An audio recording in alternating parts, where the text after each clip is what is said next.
you're going to get them all right. You're going to get them all wrong. But, even after doing all your diligence, diversify for sure. If you have an allocation that you want to put towards venture capital or operating companies, maybe spread it across a couple deals.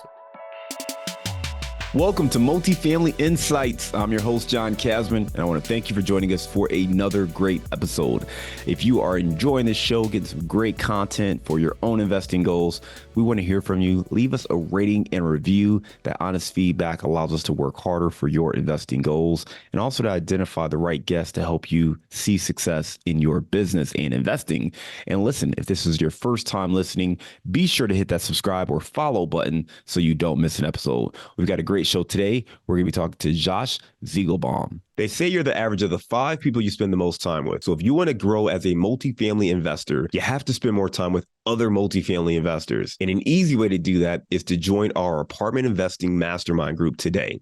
Just go to casmancapital.com and click on the mastermind button. Now, as a part of this group, you'll get access to expert trainings, group coaching calls, industry news and updates, as well as all of our webinars and workshops, including our 3-hour workshop on raising capital. Again, if you want to be around other multifamily investors that can help you scale your portfolio today and grow your network, make sure you're a part of the Apartment Investing Mastermind. Just go to casmancapital.com and click on the Mastermind button today.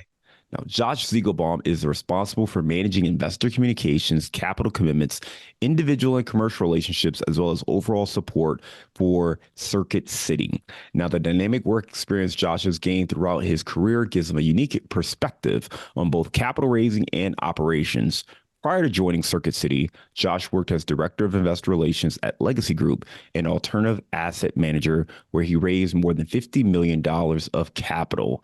Let's welcome to the show, Josh Ziegelbaum. John, it's great to be here on the show. Excited to speak with you and hopefully add some value to the audience. Absolutely, Josh. I went over that bio at a very high level. Why don't you take 2 minutes and fill in some of those gaps? Sure. Let me take you back to the beginning. So I was born and raised in central New Jersey, studied economics at Rutgers University. And out of school, I started working in corporate banking. So I was with Wells Fargo and Wells Fargo Advisors, kind of cut my teeth in the investment world there, but in a more traditional model, working with high net worth individuals, doing full balance sheet banking. That journey got me down to South Florida in 2018. My wife and I relocated here. I was given the opportunity to have a corporate transfer where I came down to Miami Beach. I had the same role as a private banker, catering to the needs of high net worth individuals and business owners in this local market. And we work with public securities, credit, kind of your more typical financial products that you'll find at commercial banks. And that led me to private markets. So about 4 years ago, I had an opportunity as a VP of capital raising and business development, working on a couple real estate syndications. The company was called Life Afar Capital, and we were doing single asset syndications. It was hotel projects in Puerto Rico, actually. They were opportunity zones. Some of your audience might be familiar with that kind of niche. I know this is mostly multifamily, the guys that they invest in that, but my foray into private real estate got me into operating companies. So from there, one of the principals at Life Afar, they decided to step down from their role about 3 years ago. It's about 1 year in. And they brought me in as Director of Investor Relations at Legacy Group, the company you mentioned in my bio in the beginning. Legacy Group, alternative asset manager focusing on opportunities in Latin America. We raised capital from high net worth individuals in the US in a Reg D 506C structure, and it was operating companies. So we built Colombia's largest coffee producer with $60 million of US investment, acquired over 10,000 acres of land holdings, and I was responsible for working with investors, raising capital, handling fund administration, investor relations, and all that stuff. And it was great for me, kind of coming from my background in corporate banking and working with the high net worth crowd there. And then that led me to Circuit City, where I am today. So about a year ago, I finished up our Series C funding round for Green Coffee Company, a Legacy Group. I was in a transitionary period in my life. I just had a child, as I mentioned to you, in before we jumped on here and pressed record. So in that period last year, I stepped down from my role at the closure of this funding round at Legacy Group. And I quickly met the CEO of Circuit City. He was looking to scale the business. It was acquired post-bankruptcy. So the old Circuit City went under in 2009. It was acquired by a company called Systemax and then sold to its current owner, Ronnie Shmuel and his investment group, They acquired it in 2016, launched it fully with their own capital in 2018, bringing it back as an e-commerce platform. And then when I met Ronnie, he got to learn about my background, working with high net worth individuals, doing private placements. And we structured a Series A funding round. It's a $25 million capital raise for Circuit City to meet its growth objectives, come back to public markets, or be sold to a corporate buyer or a private equity buyer over the next 3 to 5 years. So we're raising capital from high net worth individuals. We're building an operating company. I spearhead investor relations, capital commitments, all the back end fun stuff that goes along with that. And that's kind of my journey to how I got here. I thought that was kind of helpful to kind of plug in. I know that was more than 2 minutes though, John. So More than 2 minutes, but I love it. I appreciate the context because it's interesting because your background is well suited for the space. You talked about starting off in kind of Wells Fargo and being in the finance space and kind of evolving into kind of investor relations, raising capital for single asset deals, hotels, Puerto Rico, opportunity zones, and then coming across this opportunity here, working with Circuit City and helping them raise funds to really spearhead the growth that they're going into. Now, I know a lot of listeners probably had the same reaction I had. Circuit City, wait a minute, like the Circuit City, the electronics store from back in the day. I think most people probably haven't heard that name in well over a decade. So you said Circuit City was purchased and they've kind of reemerged as an e-commerce platform. Talk to us a little bit more about what Circuit City actually is today. yeah, for sure. I think as we get into that, it's important to know the team behind this, besides myself, of course, my background. But I'll speak briefly about the CEO, Ronnie Shmuel, CEO of Circuit City. He's a 20 plus year veteran of e-commerce and consumer electronics, has a history of multiple exits, grew up in the consumer electronics industry. And then over the last decade or so, he's been working on e-commerce, buying distressed brands, relaunching them online. And that's exactly what we did and are doing with Circuit City. So the company, as we knew it, as a retail enterprise, one of the largest in the world, unfortunately shut its doors about 15 years ago. But kind of fast forward to today, we sell products online on circuitcity.com. We sell them to small businesses and to consumers. Those are our two main segments. And then we have several other verticals. We have one which we call Powered by Circuit City. It's where we partner with other national brands and offer consumer electronics in a store-in-store model. So think of things like a Sephora inside of a Kohl's or a Toys R Us inside of a Macy's, like this store-in-store model that we're seeing where retailers can capture clients in other segments and other categories that they otherwise wouldn't have access to. So we're selling product currently with our first partner, JCPenney, in a store-in-store model. We're in 288 brick and mortar locations. We're powering their online sales, where they have over 30 million monthly website visitors. And we have several other partnerships in the pipeline, such as Lowe's, Home Depot, Ashley Furniture, kind of several others there, where we aim to bring the Circuit City brand to those retailers, both online and in store, and allow them to sell products under our trusted brand. And that's all powered directly through our platform, of course, as you can imagine. So it's really more of a tech play, leveraging the brand as opposed to opening up multiple thousands of square feet of retail space and competing with brick and mortar retailers. Very different approach today with the current Circuit City. And then we also, I guess our fourth facet of the business, which we aspire to launch at the end of 2024, would be a third-party marketplace. Think like an Amazon, but specific to our category of consumer electronics, where third-party sellers can have an alternative platform to sell product. And this would, of course, connect with the whole ecosystem of us selling products directly, the Powered by partnerships.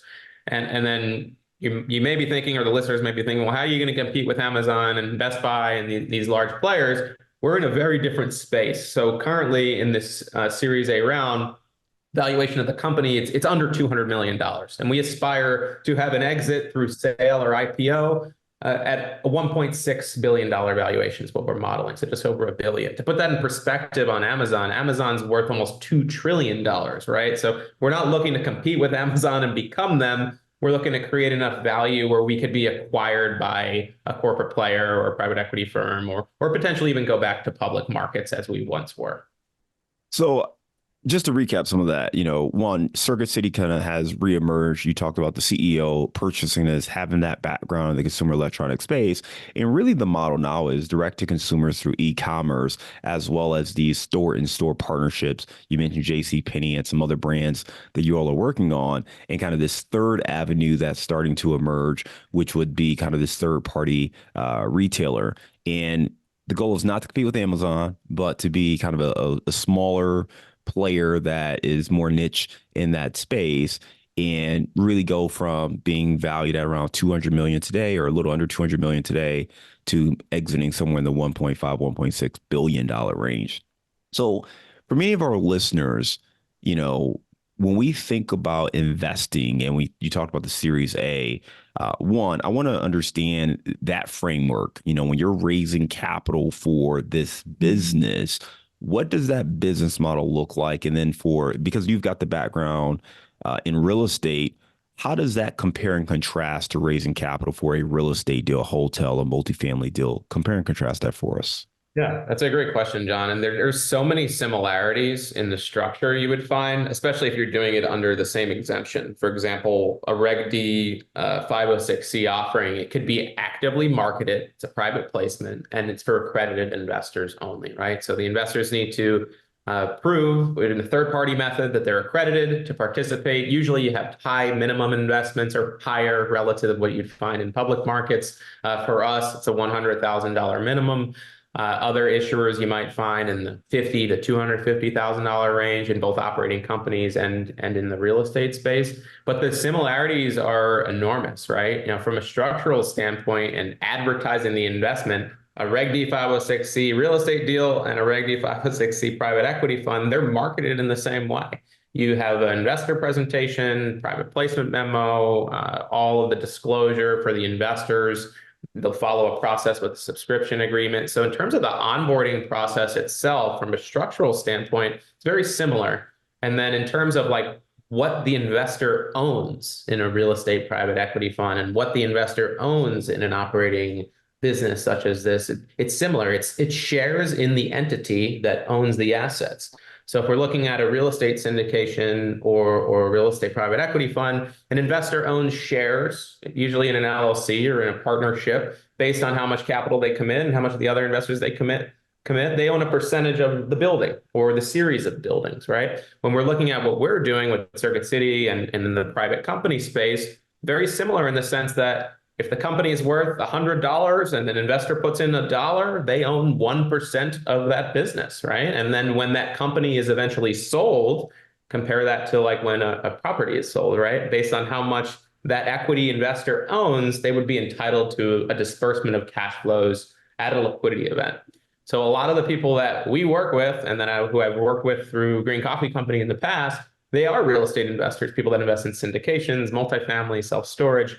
And the reasons they look for operating companies to supplement their existing portfolios is for a means of diversification, because often a lot of real estate all moves in tandem with one another. It's very rate sensitive. It's very macroeconomically sensitive. Whereas an operating company could operate in a silo. It could have its own niche that is unrelated to the other underlying assets in an investor's portfolio. But from a structural standpoint, it's very similar, John, in terms of what an investor owns. It's usually non-voting common equity interest. That's what we are offering in Circuit City. And an investor who invests as an LP in a real estate syndication could expect something very similar.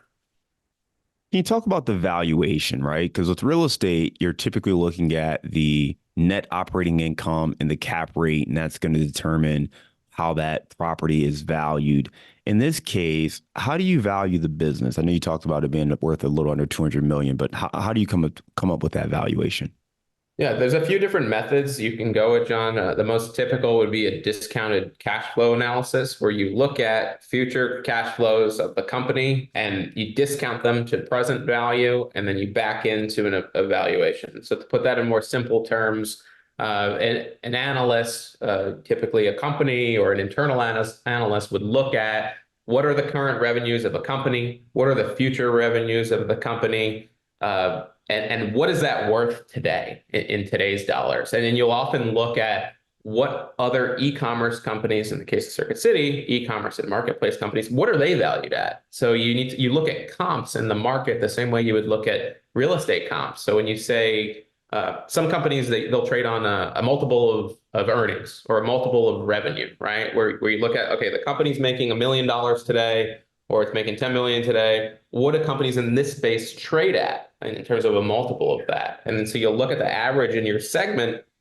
and then you'll back into what your numbers are and kind of compare yourself. The same way you would look at, well, what are the cap rates in a hospitality deal in San Francisco? If I have a hospitality deal in this neighborhood, it should trade at a similar cap rate. And then you kind of value it based on that. So it'll be discounted cash flow analyses.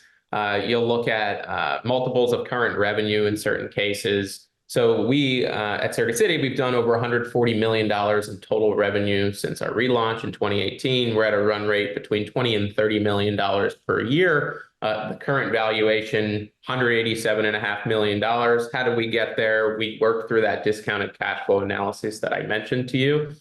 We had a third-party consultant that looked at our financial model. They looked at comps in the market, and then we conservatively back into this valuation. In terms of the exit valuation, I kind of want to jump there. How do we say we're going to be worth 1.5 billion or 1.6 billion in the future, right? Similar approach where you look at companies and what they're trading at. So we looked at private market transactions, companies in the e-commerce and marketplace space that have been sold or had similar financing transactions over the recent years. What valuations were those at relative to the company's revenue and profitability? And then we take averages of these to determine what an exit valuation would be for us, looking at our assumed revenue and profitability in the future. There's other methods such as a VC method where you'll look at just the average of revenues. It's a very simple approach where you could say, okay, well, these companies trade at 5 times revenue or 10 times revenue in this space. Using the VC method, what's our revenue going to be in 2028 when we want to exit? What's the average of the market? That's kind of where we expect to land. And you usually want to be very conservative in this, not take like the higher averages. We take like the lower averages of several different analyses, but that's kind of somewhat of a framework. It's based on profitability, revenue, and comps in the market, both on the front end here at the current value and in the future. So a lot of our listeners have not invested in businesses to this capacity is my guess, right? So Correct. When they're trying to wrap their heads around this process, one of the questions they may have are, well, what should I be asking, right? If they're coming from a real estate framework where you kind of know what questions to ask, maybe understanding what the rents are, maybe understand what occupancy is.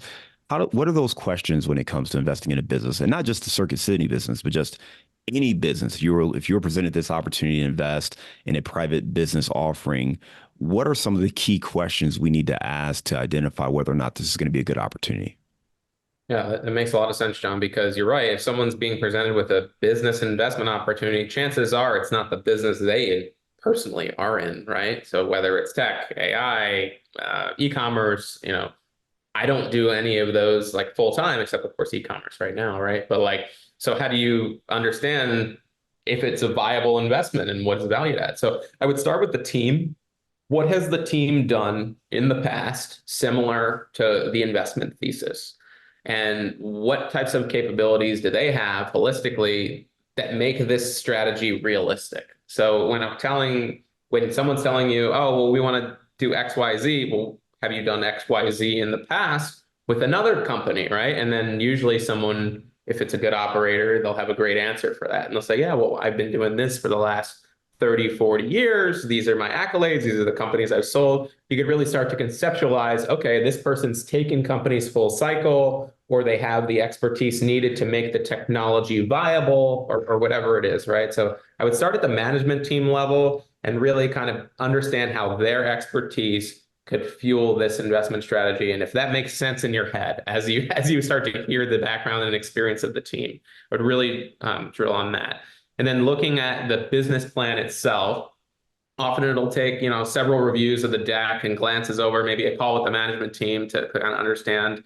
Hopefully it doesn't take that long, right? And that when you start looking at the presentation for a company, that the bells are starting to go off and you start to see it come like as a possibility, right? So what's the viability of the business plan itself? Somewhat independent of the team, right? But like, is there a gap in the market? Is there room for a company to grow to this level here? Is it reasonable based on what's out there that it could be valued as such? So you want to like look at competitors, comps, what's in the market, what are they valued at, and things of that nature.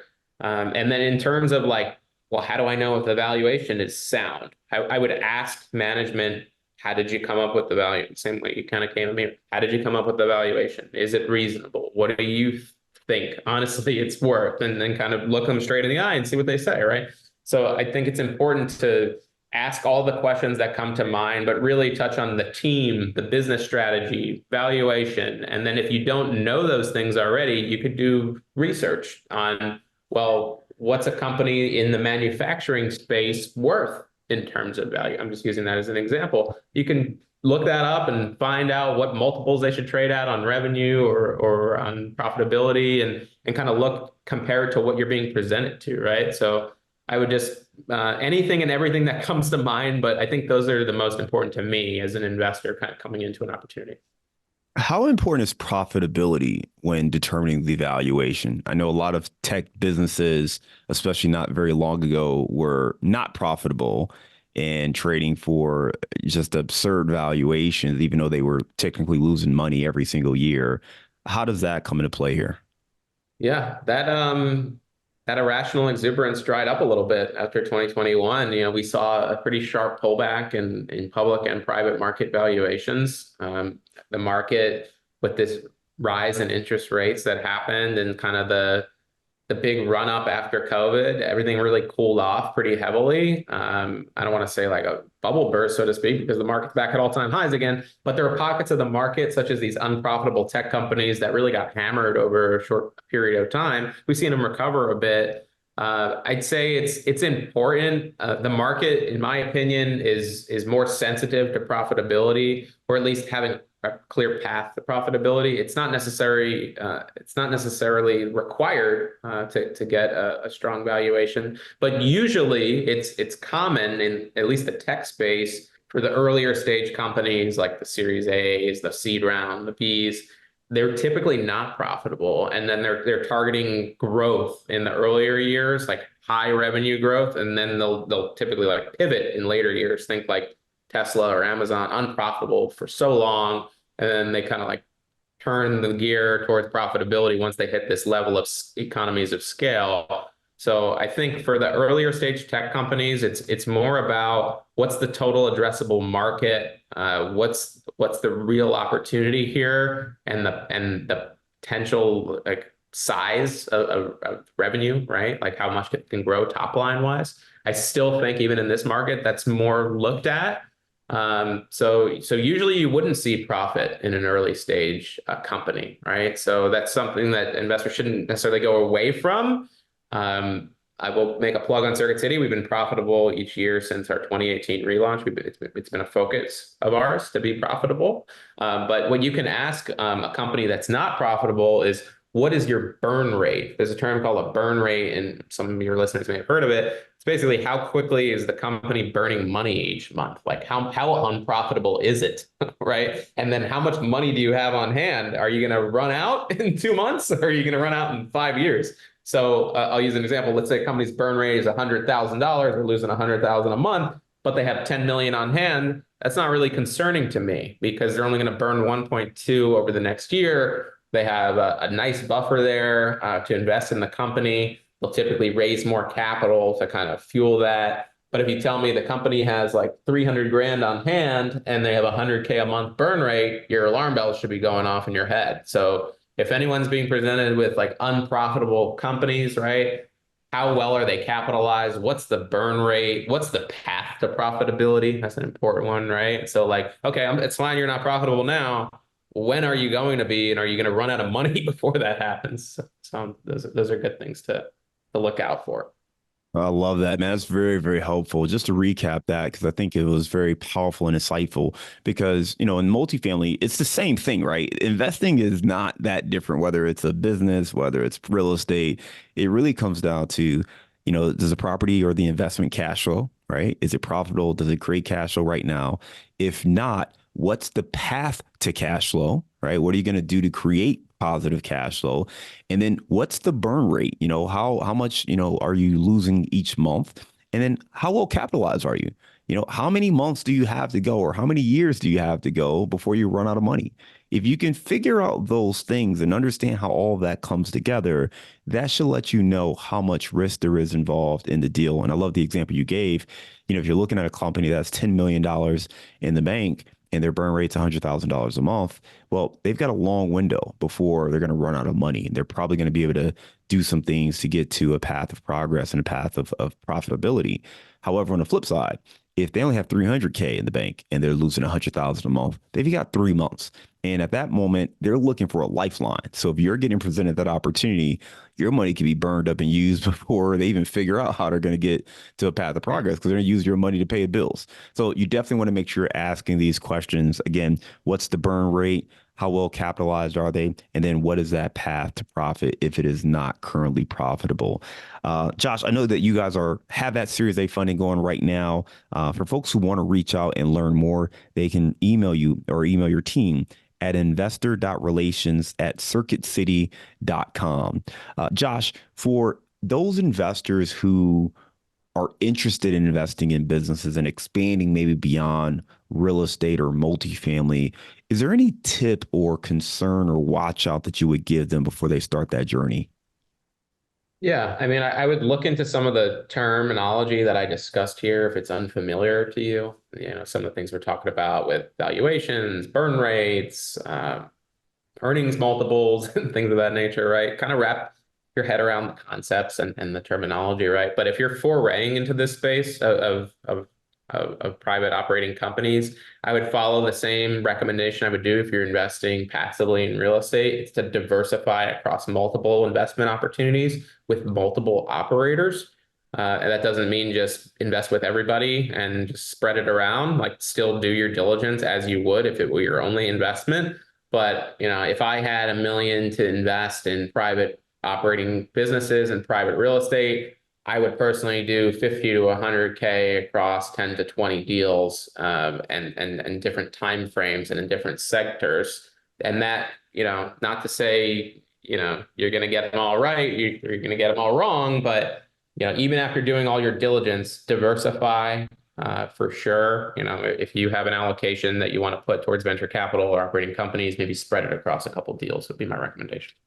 I love it. Well, Josh, appreciate that. Again, we'll link to your email address in the show notes there. Right now, we're going to move on to our round of insights. Josh, give me a failure or an apparent failure that sets you up for later success. Sure. So I aspired when I was younger to work on Wall Street, go that more traditional path, but my grades in community college going into Rutgers weren't good enough to get into business school. So I looked at it as a failure at the time, like, oh man, I can't get in the finance program. I could only get in the economics program. Well, fast forward to where I am today, that economics program got me into Wells Fargo. And not to say I couldn't do that with a finance degree, right? But the path that it took me down took me to exactly where I am today. So at the time, I viewed it as a failure, not going into business school and then going to School of Art and Science for economics. But it ended up being a blessing in the end. So I'm very grateful for that. Give me a digital or mobile resource you recommend for your business.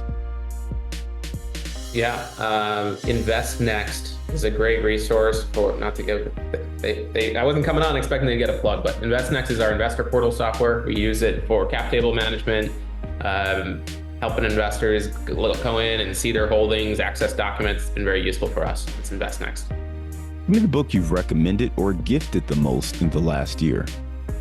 I haven't gifted it to anyone, but I got a copy right here. It's actually it's a sales book. It's an interesting one called Sell It Like Sirhan. It's geared more towards I guess you could say real estate brokers and real estate professionals, which my wife is one. So I've read it several times, but a lot of the concepts apply to any sales professional or capital raising professional in terms of relationships, adding value, growing your sphere of influence. I think it's a really cool book for anyone that's in the space.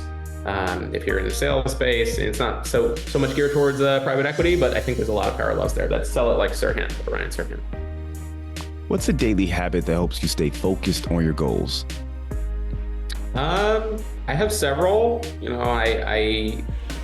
I have a loving son. I smile at him every day, and I give him a kiss, and I make sure he's very happy going into the day. It's important to me that he starts the day positively. So my wife and we show that to him and show it to each other. So just positivity and family and love in the beginning of the day. We start our morning like that. Sounds a little cliche, but that's kind of what we do. And then walks, nice sunny walks. I live in Florida, so every day I go for a walk. I have my coffee. I take a nice time to think and plan out my day, and that helps me be successful. Give me your number one insight for succeeding in private equity. I would say persistence. Everything is a culmination of the efforts that are done daily, every day for years, right? So, you're not going to raise $50 million overnight. You're not going to start a fund overnight. You're not going to build out all these strategies and systems, but, think clearly of where you want to go and what you want to do. Write it down, be intentional, create a long-term to-do list, a short-term to-do list, and then make sure your short-term list every day is going towards the things that are on your long-term. So I take my goals and I'm like, well, what can I do today? And I have like my 10 things that I need to do that will take me forward on my path to my long-term goals in private equity. All right, let's lighten the mood. You are in Fort Lauderdale. Give me your favorite place to grab a bite to eat. Yeah, I love walking around the River Walk. It's right by Las Olas Boulevard. There's plenty of restaurants right on the street there. So Las Olas Boulevard, River Walk. If I had to pick one spot, Louis Boston, Italian food, right there downtown. All right, appreciate it.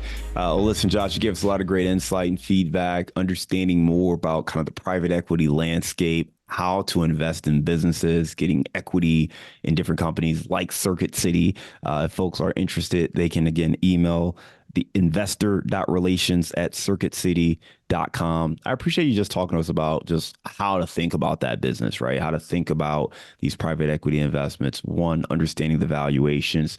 Two, understanding where that business is based on their cash position. How much capital do they have? What's their burn rate? And then what's the path to profit? Making sure you understand these things before making any investment, I think is key, but specifically for these businesses where the valuations can be a little different than what you expect in commercial real estate. Again, if you want to learn more, reach out to Josh. We'll put the link to that in our show notes. Josh, thanks again for being a great guest and coming on Multifamily Insights.